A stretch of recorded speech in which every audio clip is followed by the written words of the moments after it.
السلام عليكم خوتي خياتي، ان شاء الله تكونوا لاباس. مرحبا بكم في قناتي. اليوم ان شاء الله راح ندير جراتة تاع البطاطا مع زروديه. عندي هنا مرسو تاع الدجاج، نزيد له الزيت،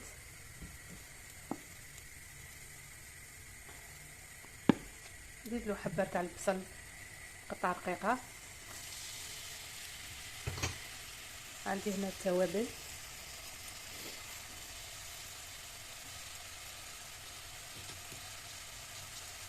عندي شويه ملح ما خاطرش راح نستعمل الفرماج، شويه فلفل كحل، شويه تاع الكركم، شويه تاع الزنجبيل. خليهم مليح.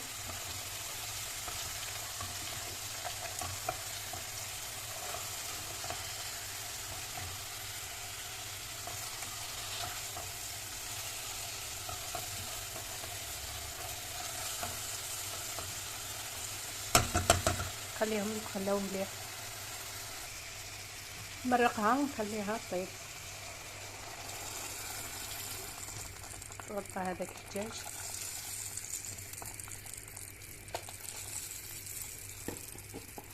نغلق عليها ونخليها طيب. عندي هنا 4 حبات زروديه مسكرفجين، حبات متوسطين الحجم، ماشي كبار وماشي صغار. نزيد لهم شويه تاع الزيت، شويه برك، ندير مورف صغيره تاع زبده،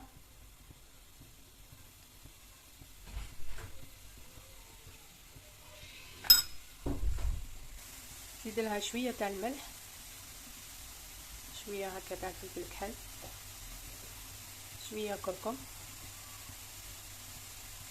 شويه تاع الزنجبيل. نخلطهم.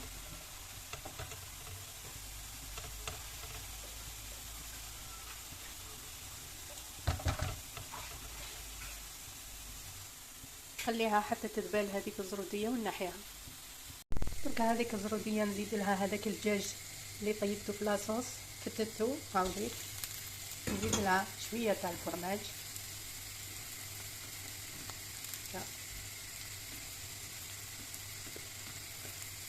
ونخلطهم كامل مع بعضهم.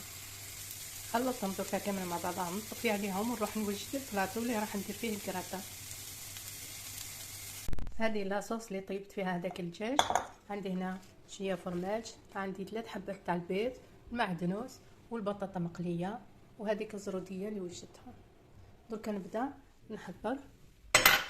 عندي هنا البلاطو، هذاك البلاطو ستف فيه كامل البطاطا من تحت. هاي ليك.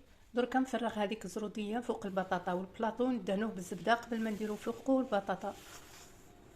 نعاود نزيد الطبقه تاع البطاطا من فوق. درك ندير المعدنوس في لاصوص، ندير فيها فرماج،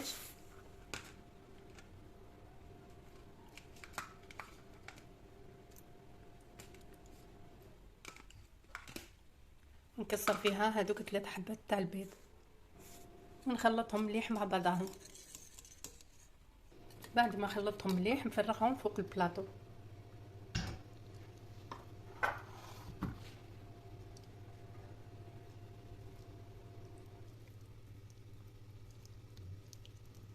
زيد له شويه فرماج رابي من الفوق.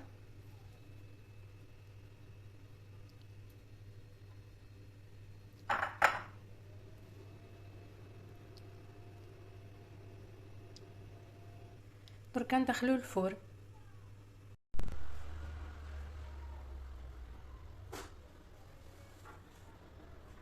هذا هو الكراته تاع البطاطا مع الزروديه، يجي بزاف بنين.